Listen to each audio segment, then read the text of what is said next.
အားလုံးမင်္ဂလာပါဗျာကျော် TV ကိုမှာတော့ brother တော်များများကျွန်တော်တောင်းဆိုထားကြတယ် PES 2019ဘောလုံးဂိမ်းကိုဝင်းလိုက်တာ Emulator ခံပြီးတော့ကျွန်တော်တို့ရဲ့ Android phone တွေပေါ်မှာကစားတဲ့နေကိုမျှော်ပေးတော့မှာဖြစ်ပါတယ်ဒီ game ကိုဆော့ဖို့အတွက်ဆိုရင်တော့ brother တို့ရဲ့ဖုန်းကအနည်းဆုံး RAM 8 Snapdragon 880အထက်ရှိတဲ့ဖုန်းဖြစ်ရပါမယ်အဲ့ထက်နှိမ့်မယ်ဆိုရင်တော့ဆော့ရတာလုံးဝအဆင်ပြေမှာမဟုတ်ပါဘူးအဓိကလိုအပ်တဲ့ PES 2019ဘောလုံးဂိမ်းနဲ့ဝင်းလိုက်တာ Emulator ကိုကျွန်တော်ရဲ့ Telegram channel မှာတွဲပြီးတော့တင်ထားပေးပါတယ်အဲ့နှစ်ခုကိုအရင်သွား down လိုက်မယ်ပေါ့နော်file ထည့်နည်းနဲ့ setting ချိန်နည်းကဘာမှမခက်ဘူးဆိုပေမဲ့အခုမှစပြီးလုပ်ကြည့်မဲ့ browser ရေးဆိုရင်တော့နည်းနည်းလေးမျက်စိလဲရတာမလို့ဗီဒီယိုလေးကိုသိချကြည့်ဖို့ပြောချင်ပါတယ်ကျွန်တော်အခုဆန်းပြီးတော့လုပ်ပြမဲ့ဖုန်းကတော့ Redmi K70 Pro RAM 12 Snapdragon 8 Gen 3ပါပါတယ်ဒါဆိုရင်တော့ကျွန်တော်နဲ့အတူ file ထည့်ပြီးတော့ software နည်းကိုတစ်ဆင့်ချင်းလိုက်လုပ်ကြည့်အောင်ပါ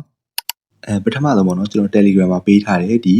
ဝင်းလိုက်တဲ့ Emulator နဲ့ဒီ PES 2019ဘောလုံးဂိမ်းကို down မယ်ပေါ့နော်ပြီးတော့ကျွန်တော်ဒီဝင်းလိုက်တာကို install တင်ထားမယ်ဒါပြီးတော့ကျွန်တော် game file ကိုကျွန်တော် zip ဖြည့်ဖို့အတွက်ဒီ Zajiba ဆိုတဲ့ app ထဲကိုဝင်မယ်ပေါ့နော် Zajiba ထဲကိုဝင်ပြီးတော့ကျွန်တော် download ဆိုတဲ့ folder လေးတွေကိုဝင်မယ်ပေါ့နော်ဒီမှာပေါ့နော် download ဆိုတဲ့ folder လေးတွေကိုဝင်မယ်ဝင်ပြီးတော့ရင်ကျွန်တော်က PC game ဆိုတဲ့ folder လေးထဲမှာထည့်ထားတယ်ပေါ့နော် PC game ဆိုတဲ့ထဲရောက်ပြီဆိုရင်တော့ဒီမှာဘောလုံး file ရှိတယ်ပေါ့နော်အဲ့ file ကိုကျွန်တော်တစ်ချက်နှိပ်လိုက်မယ်ပေါ့နော်နှိပ်ပြီးသွားလို့ရှိရင်ဒီအောက်မှာ extra here ဆိုတာရှိပါတယ်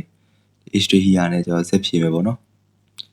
zip ဖြည့်တာကတော့ကျွန်တော်တို့2မိနစ်လောက်တော့စောင့်ရတယ်ပေါ့နော်ကျွန်တော်ကြော်လိုက်မယ် zip ဖြည့်လို့ပြီးသွားပြီဆိုရင်တော့ကျွန်တော်ဒီလို folder လေးရလာပြီပေါ့နော်အဲ့ folder လေးရလာပြီဆိုရင်တော့ကျွန်တော်တို့ထွက်လိုက်မယ်ပေါ့နော်အဲ့ထွက်ပြီးတော့ဒီ win data တွေကိုကျွန်တော်တို့ဝင်မယ်ပေါ့နော် win data တွေဝင်ပြီဆိုရင်ကျွန်တော်တို့ဒီမှာ permission လေးတွေပေးလိုက်မယ်အဲ့ဒီမှာသူ install လုပ်တာခဏစောင့်ပေါ့နော်အဲ့ဒါကတော့ကျွန်တော်တို့30စက္ကန့်လောက်ပဲကြာတယ်ပေါ့နော်ပြီးတော့ကျွန်တော် setting ချိန်ရမယ်ပေါ့နော် setting ကတော့ကျွန်တော်ပြတဲ့အတိုင်းပဲချိန်ပေါ့နော်အရင်ဆုံးဒီအချောင်းသုံးချောင်းလေးကိုရင်ဝင်ပြီပေါ့နော်အဲ့မှာကျွန်တော် setting ဆိုတဲ့ထဲကိုသွားမယ်ပေါ့နော် setting နဲ့ရောက်ပြီဆိုရင်ကျွန်တော်တို့ကျန်တဲ့ setting ကဒီတိုင်းထားမယ်ဒီ box 64 preset ဆိုတဲ့ဟာကိုကျွန်တော်တို့ဒီည outside တဲ့ဟာလေးကိုနှိပ်မယ်ပြီးတော့ performance ကိုရွေးပေးမယ်ပေါ့နော် performance ကိုရွေးပြီးတော့ဒီအမိုက်ပုံးပေးနာအပေါင်းပုံစံလေးကိုတစ်ချက်နှိပ်မယ်ပြီးတော့ရင်ကျွန်တော်ဒီ carrot ပုံစံလေးကိုတစ်ချက်နှိပ်မယ်ပေါ့နော်အဲ့မှာကျွန်တော်ဒီအပေါ်ဆုံးဟာပေါ့နော်1ဖြစ်နေတယ်အဲ့ဒါကို2ထားလိုက်မယ်ပေါ့နော်ကျန်တာကတော့ဒီတိုင်းထားမယ်ပြီးရင် okay ကိုနှိပ်လိုက်မယ်ပေါ့နော်ဒီမှာဆိုရင်ကျွန်တော်တို့ဒီမြားလေးကိုပြန်နှိပ်ပြီးတော့ခုနက performance 1ဆိုတဲ့ဟာကိုပြန်ရွေးလိုက်တော့မယ်ပေါ့နော်ပြီးတော့ရင်တော့ကျွန်တော်ဒီအမှန်ချက်လေးကိုနှိပ်လိုက်မယ်ပြီးတော့ရင်ဒီဘက်ကအပေါင်းပုံစံလေးကိုနှိပ်မယ်ပေါ့နော်အပေါင်းပုံစံလေးတွေရောက်ပြီဆိုရင်လည်းကျွန်တော်ဒီ screen size မှာပေါ့နော် screen size မှာကျွန်တော်တို့ဒီဖုန်းအနေအမြင့်မှာမူတည်ပြီးတော့ကျွန်တော်ထားပါတော့ဖုန်းနှိပ်နေဆိုရင်တော့ဒီ960 544အဲ့ဒါထားပါတော့ကျွန်တော်ကတော့1280 920နဲ့စမ်းပြပါတော့ဖုန်းတိုင်းကတော့ဒီလောက်နဲ့ပဲအဆင်ပြေရပါတော့ပြီးတော့ဒီ graphic driver မှာကျွန်တော်တို့ဒီမြားလေးကို outside တဲ့ဟာလေးကိုတစ်ချက်နှိပ်ပြီပေါ့နော်ပြီးတော့ရင်ကျွန်တော် TUR9B ဆိုတဲ့ဟာကိုရွေးပေးမယ်ပေါ့နော်ပြီးရင်ကျွန်တော်ဒီ setting လေးတွေကိုတစ်ချက်ကြည့်မယ်ဒီအတိုင်းလေးပဲထားမယ်ပေါ့နော်ပြီးရင် okay ကိုနှိပ်မယ်ပြီးတော့ဒီမှာ DH web ပါပေါ့နော်အဲ့မှာကျွန်တော်ဒီဘက်က setting ပုံစံလေးကိုနှိပ်မယ်ဒါလေးကိုလည်းဒီတိုင်းပဲထားမယ်ပေါ့နော်ပြီးတော့ကျွန်တော် show FVF ကိုနှိပ်လိုက်မယ် audio driver မှာကျွန်တော်တို့ဒီ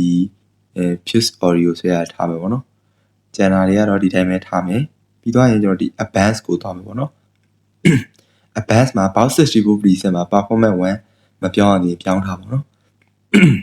့ပြီးတော့ရင် status selection မှာကျွန်တော်တို့ AGGR SIV ကိုထားမယ်ပေါ့နော် Windows version မှာတော့ Windows 10ထားတယ်ပေါ့နော်ပြီးတော့ရင်ကျွန်တော်ဒီရှေ့ကနှစ်ခုကိုဖြုတ်ဒီအတိုင်းလေးပေါ့နော်ကျွန်တော်ခုပြထားတဲ့အတိုင်းလေးပဲထားမယ်ပေါ့နော်ဒီရှေ့ကနှစ်ခုစီဖြုတ်ပေါ့နော်ပြီးရင်တော့ကျွန်တော်ပြီးသွားပြီအမှန်ချက်လေးနှိပ်လိုက်မယ်ပေါ့နော်ဒါပြီးသွားရင်တော့ကျွန်တော် container လေးကိုဝင်လိုက်မယ်ပေါ့နော်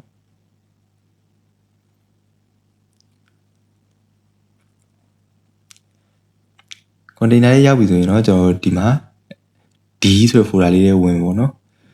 D ဆိုတဲ့ folder လေးတွေက PC game နဲ့ဝင်မယ်ဒီမှာခုနက zip ပြထားတဲ့ folder လေးတွေကိုဝင်မယ်ပေါ့နော် Pro Evolution Saucer အဲ့မှာကျွန်တော်တို့ဒီ PS 2019ဆိုတဲ့ဟာကိုလက်နှချောင်းနဲ့ဖိလိုက်မယ် create shortcut လုပ်လိုက်မယ်ပေါ့နော်ပြီးတော့ဒီ setting ဆိုတဲ့ဟာလေးကိုနှစ်ချက်နှိပ်လိုက်မယ်ပေါ့နော်ဒီမှာ install ဆိုတဲ့ဟာပေါ်လာရင် install ကိုနှိပ်ပြီးတော့ကျွန်တော်တို့သူ install လုပ်တာခဏစောင့်လိုက်ပေါ့နော်အဲ့ဒါလေးကတော့ကျွန်တော်တို့10မိနစ်ဝန်းကျင်လောက်ပဲကြာတယ်ပေါ့နော်ဒါဆိုရင် install လုပ်လို့ပြီးသွားပြီပေါ့နော်ပြီးသွားပြီဆိုရင်ကျွန်တော်ဒီ setting တွေကိုပဲတစ်ချက်နှစ်ချက်နှိပ်ပြီးတော့ပြန်ဝင်ပေါ့နော် နောက်တစ်ခေါက်ထပ်ဝင်မယ်ဒီမှာရောက်လာပြီဆိုရင်ကျွန်တော်တို့ဒီ display ဆိုတဲ့နေရာမှာ full screen ကိုရွေးမယ်ပေါ့နော် full screen ကိုရွေးပြီးတော့ဒီနေရာမှာကျွန်တော်ဒီမြားလေးကိုဒီဘက်ကိုရွှေ့ပြီးတော့ဒီအောင်မှာ1280 920ဆိုတဲ့အောက်ရွေးပေးလိုက်မယ်ပေါ့နော်ပြီးတော့ quality မှာကျွန်တော် medium ထားမယ်ပြီး okay ကိုနှိပ်လိုက်မယ်ပေါ့နော်ဒါဆိုရင် setting change လုပ်ပြီးတော့ပါပြီပြီးရင်တော့ကျွန်တော်တို့ထွက်လိုက်မယ်ပေါ့နော်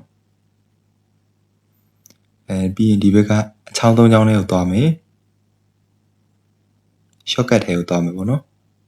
ပြီးရင်ဒီအစစ်30ထဲကိုဝင်လိုက်မယ် setting ကိုနှိပ်မယ် setting ကိုနှိပ်မယ်ပြီးတော့ဒီဘက်မှာ advanced ကိုသွားမယ်ပေါ့နော် advanced မှာဒီ import control မှာကျွန်တော်တို့ profile မှာ none ဖြစ်နေတယ်ပေါ့နော် virtual game ဘက်ကိုရွေးပေးလိုက်ပေါ့နော်ပြီးရင် okay ကိုနှိပ်လိုက်ပြီးရင်တော့ကျွန်တော် game ထဲကိုဝင်လို့ရပြီပေါ့နော်ဒါလေးကိုနှိပ်ပြီးတော့ဒါဆိုရင်တော့ကျွန်တော်တို့ဆော့လို့ရပါပြီ Bluetooth controller နဲ့ဆော့မဲ့သူတွေကြတော့ဒီ virtual game ဘက်ကိုမဖော်ဘဲနဲ့none ဆိုတဲ့အနေထားမှာဝင်လိုက်ရင်တခါတည်း Bluetooth နဲ့ဖုန်းနဲ့ချိတ်ထားတယ်ဆိုရင်ဆော့လို့ရပြီပေါ့နော်loading screen ကတော့နည်းနည်းလေးစောင့်ရတာပါလေ